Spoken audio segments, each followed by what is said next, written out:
आई हो दादा, आई हो बपई। अरे ई का? अरे बड़का जिज्जी के बगनिया में तो एकदम खूब सुंदर सुंदर खेला फड़ल बाटे हो।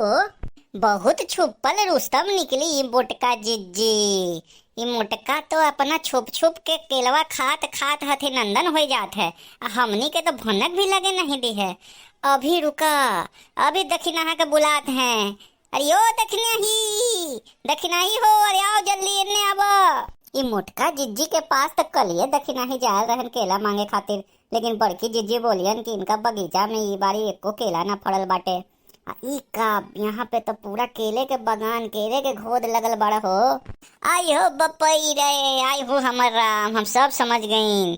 अरे मोटका जिज्जी हमनी से झूठ बोले रहेन, अपन ललका दक्षिणा से झूठ बोले रहेन कि बारी एको केला ना फड़ल रहे बगीचा में।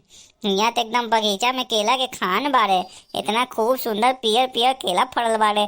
हमनी के बड़का जिज्जी भनक भी नहीं खे के दिया। रुक जा, ये बड़की जिज्जी के तो सबक सिखाए के रही। ऐसे कुछ मांगे खातिर हमनी के दरवाजा पे तुरंते लपक के पहुंच जाला कि ए ललका, आज अनरवा बाटे का, आज कदुआ कोहरा बाटे का। बड़ा हप मांगे खातिर हमनी के दरवाजा पे पहुंच जाला बड़की जिज्जी। हमनी कुछ मांगे जाई तो मुंह फुला के बैठ जाला, उदास चेहरा बना के कहेला कि हमरा बगीचा में तो कुछो नहीं खे बाटे, हमरा खेतिया में तो कुछो नहीं खे बाटे। झूठ मूठ के बड़की जिज्जी के रोना बाटे। बाकी उनके पास तो खेत खलियान में भी साग सब्जी पूरा भरल रहे, अब बाग बगीचा में भी पूरा फल उल लगल बाटे। रुका, अभी दक्षिणा के बुलात है। अरे दक्षिणा, कितना देर से तोहरा के बुलात बानी हम। अरे इन्ने आवा, जल्दी आवा बहिनी, आके देखा अपन अखिया से। अरे का बात बा ललका? अरे पहाड़ गिर पड़ल का? अरे काहे त जोर जोर से चिल्ला चिल्ला के गलिया फाड़ फाड़ के हमरा के बुलात रहो। अरे ओ दक्षिणा, तनी सिर घुमा के देखा चारों तरफ, तोरा के ना लोकत बाटे का? आई हो दादा, आई हो बपई रे, ई तो एकदम झमटकर केला फड़ल बाटे हो। अरे ई तो बड़का जिज्जी के बगान बाटे। अब बड़का जिज्जी के बगीचा में इतना केला के घोद फड़ल बिया। अरे ई ना हो सकेले? काहे ना हो सकेले दक्षिणा? हाँ, का बात बा, काहे ना हो सकेले? अरे केला के पेड़ में केला ना फड़ियन त का अमरूद फड़ियन? अरे वो बात नहीं के बाटे ललका। अरे केला के पेड़ में तो केलिए फरी, इतना तो हमनी के अकल बा।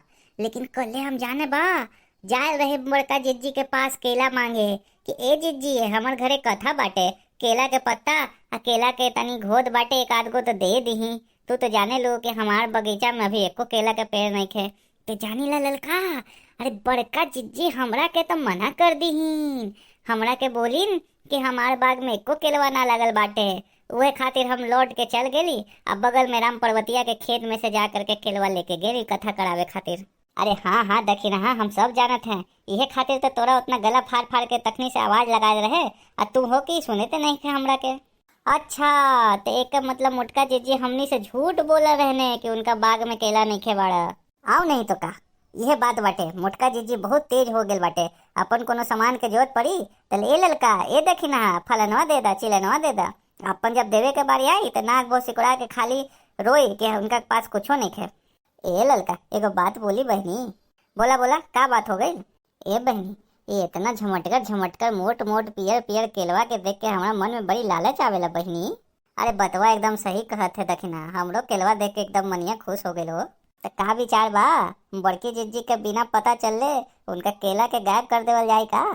अरे मन में तो हमरो कुछ ऐसने विचार आवल बाटे, लेकिन हम तोहरा इंतजार कर रहे ललका कि तू काची बोला है। अरे दक्षिणा, है कि मैं बोले वाला बात काची? अरे खाए पिए के सामान बाटे, अब मोटका जिज्जी हमनी से झूठ बोले, वो जान जाइए ना तो कभी लेके जाए न दिए केलवा। ये खातिर एगो काम करा, चुप्पे चोरिए केलवा के घुतवा के काट के ले चला अपन घर चल के खाए जाए, कहे कि बड़की जिज्जी के भलक लग जाए तो तू तो जाने ला ना, पूरा गाँव सिर पे खड़ा कर ली, हमनी के छोड़िए ना बड़की जिज्जी। अरे हाँ ललका, बिल्कुल सही बोला था तू। अरे चला चुप्पे चाप बड़की जिज्जी के पता ना चले के चाहिए, न तो बवाल हो जाये हो ललका, बवाल।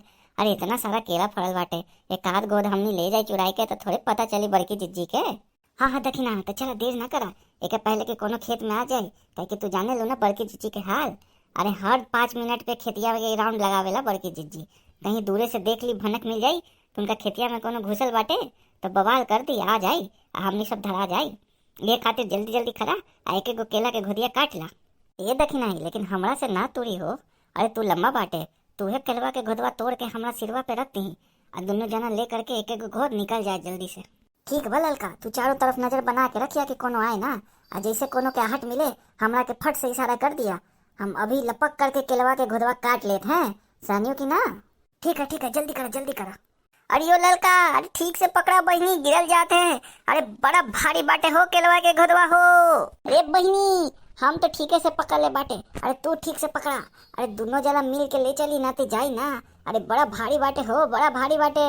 अरे बाप रे बाप ललका, लागत बा कि घरे ना पहुंच पाई का हो केलवा के घोद हमनी से।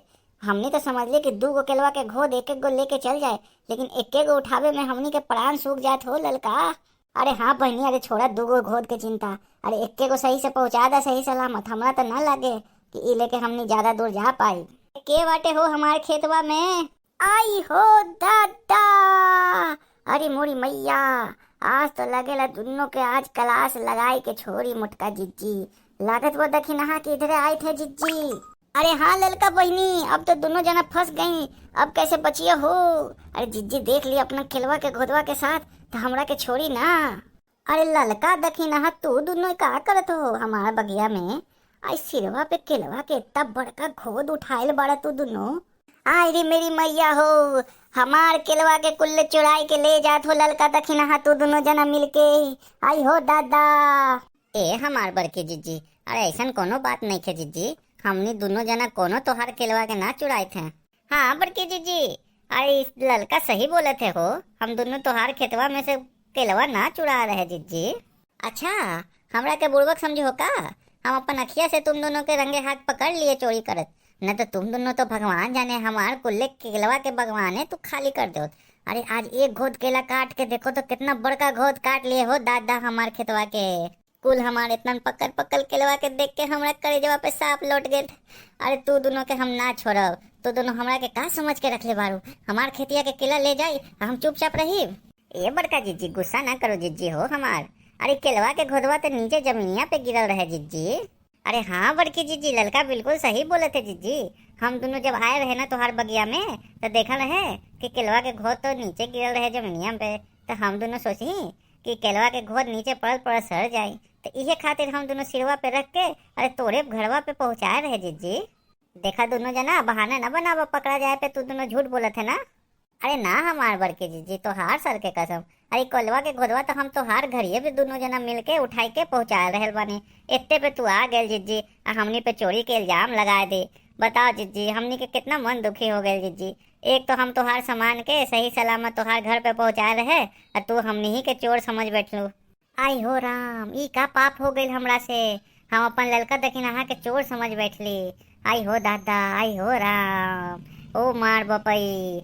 ए बहनी, अरे हमरा के माफ कर दी बहनी, हम ना जान रहे तू हमरा इतना चिंता करत हो, तू दोनों हमरा माफ कर दा बहनी, माफ कर दा। ये हमार बहनी हो, हमरा के माफ कर दी हो, और तू दोनों के सिर पे इतना मोट बड़का केला के घोद देख के हम पगला गए बहनी, यही खातिर हम तू दोनों पे चोरी के इल्जाम लगा दे। अरे हमरा माफ कर दा बहनी, माफ कर दा। अरे कोई बात ना जिज्जी, कोई बात ना, अरे गलत फहमी से केकरो से हो जाला, तो चिंता ना कर जिज्जी, तू चला हम दोनों लेके आए बा तोहार घर पे, आई केलिया के घोदवा तोरा घर पे पहुँचा देते हैं। ठीक बा हमार बहनी, तू दोनों कितना नेक बाटे। आवा आवा हम चलत थे आगे आगे, पीछे पीछे आवा केला के घोदवा लेके।